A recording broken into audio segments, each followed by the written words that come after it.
Nah begitu pun nanti Bapak Ibu, ini alhamdulillah tadi disampaikan oleh Pak Ketua kita, salah satu upaya dari LDTKN, karena LDTKN memang dia berkhidmat bagaimana membantu kita semua ya, agar kita di dalam mengamalkan dan melestarikan ini bukan sekedar mengamalkan dengan kuantitasnya tetapi juga kualitasnya di dalam beramal itu.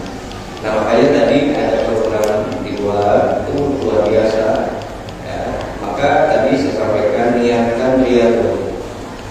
Jadi harus dengan niat riyadhah supaya betul-betul di dalam melaksanakannya nanti ketemu dengan kualitasnya. Jadi silakan nanti angkanya tadi sudah ditentukan, jangan dulu terlampau ya, di luar ekspektasi.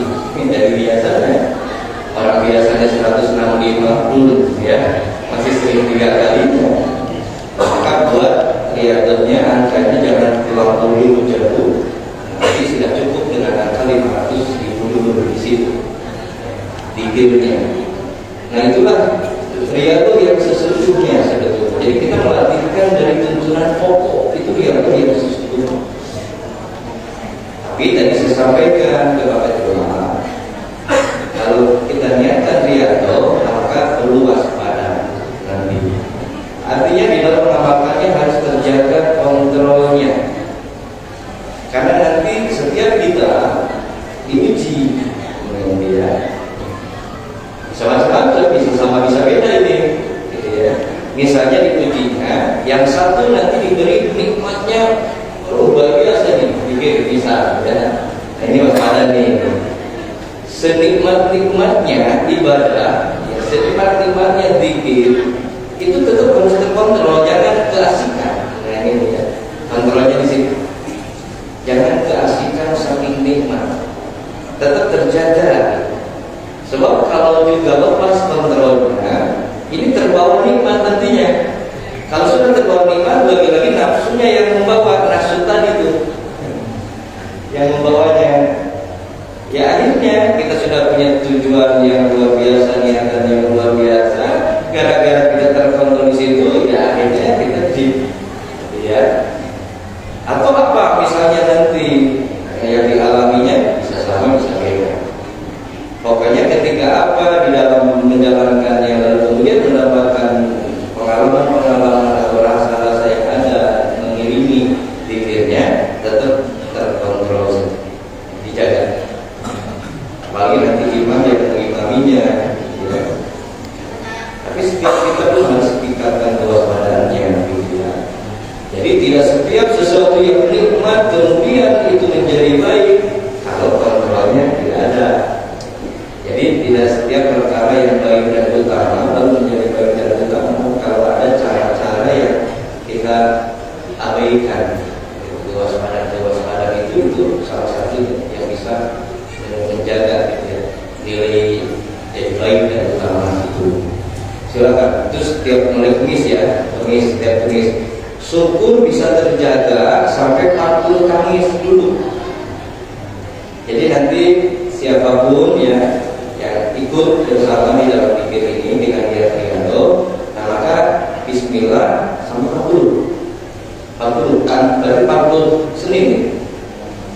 Kalau setiap Senin karena Kamis dipakai kajian ya.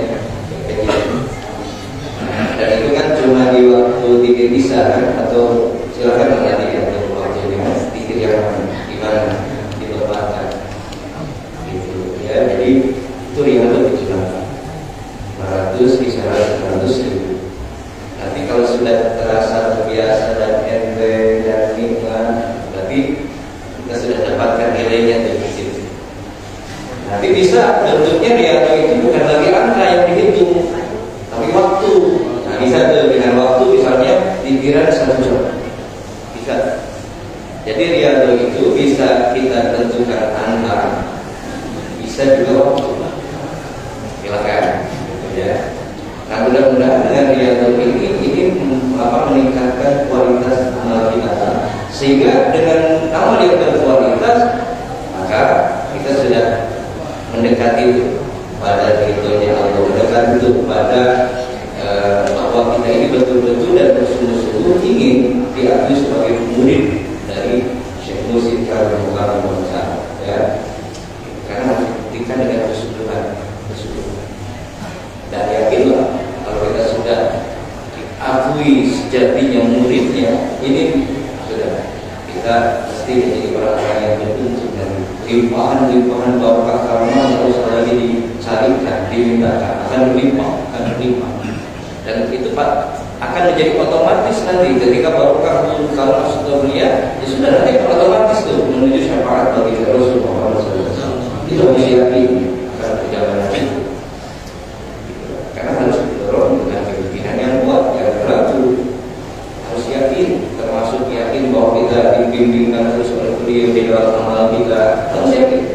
Sebagai nanti itu atau pikir kita harus yakin kita dibimbingkan. Nah makanya selalu terhubung robitonya.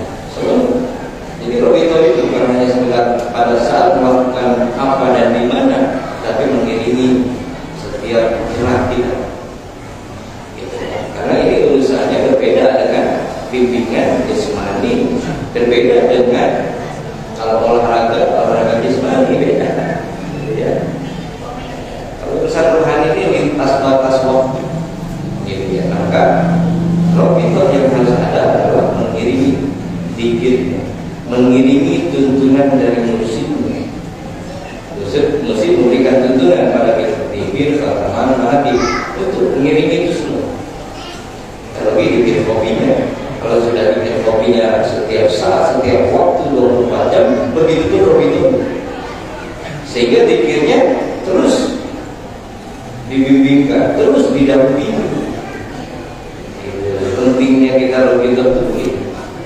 Ya syukur kalau Bapak Ibu sudah bisa langsung dilangsungkan tuh oleh guru langsung kepada Allah ya.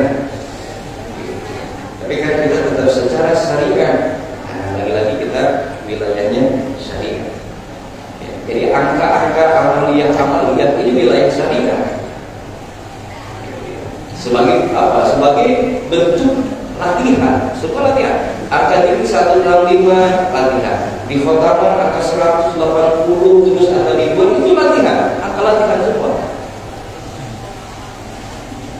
Karena pada akhirnya ya berbicara ibadah nggak ada batasan, harusnya sebanyak-banyaknya orang pikir saja dzikrul katsiro. Kalau sudah dzikrul katsiro, dikit banyak itu dikir yang sudah tidak terhitung. Kalau masih bisa hitung sekalipun miliaran masih belum banyak sesungguhnya, karena masih bisa dihitung. Dikit banyak itu sudah ada hitung. Kenapa ada hitungan-hitungan? Itu latihan. Latihan supaya kita terbiasa gitu, menempuh perjalanan yang panjang, yang banyak itu. Tidak lagi dirasa berat. Nah kalau kita dengan angka yang minimal ini masih berat, ya sudah di situ aja dulu riadohnya. Nah di situ riadoh itu melatih. Nah kemudian kalau kita sudah sadar keadaan diri, lalu ayo kita bangkit, gitu ya. Bangkit itu bangun dan tersadarkan, ya. Tidak sekedar bangun tapi belum sadar. Itu namanya belum bukan sampai tapi masih kene cara sadar dia di mana, belum mungkin gitu. Ayo sadar, buru-buru. Gitu. Jadi bersegera kalau sudah sadar. Bersegera kemana? Ya melakukan sesuatu apa? Ya yang positif, sesuatu yang bernilai ibadah. Itu sudah siap, nah itu bangkit tuh.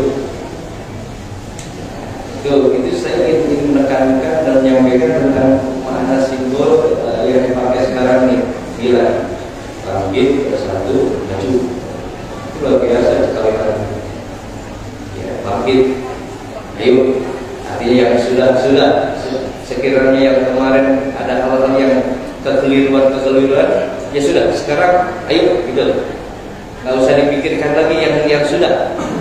Karena kalau dipikirkan terus yang kemarin itu akan menghambat perjalanan ke depan. Maka sudah itu kalau itu dirasa keliru ya sudah kita mohonkan maaf saja. Kalau kita kekeliruan itu bersatu dengan hablum minanas minta maafkan, itu selesai.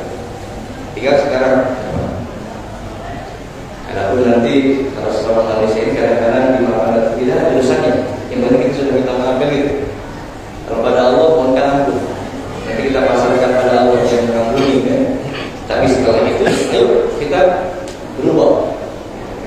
mulai sekarang jangan lagi seperti kemarin yang keliru.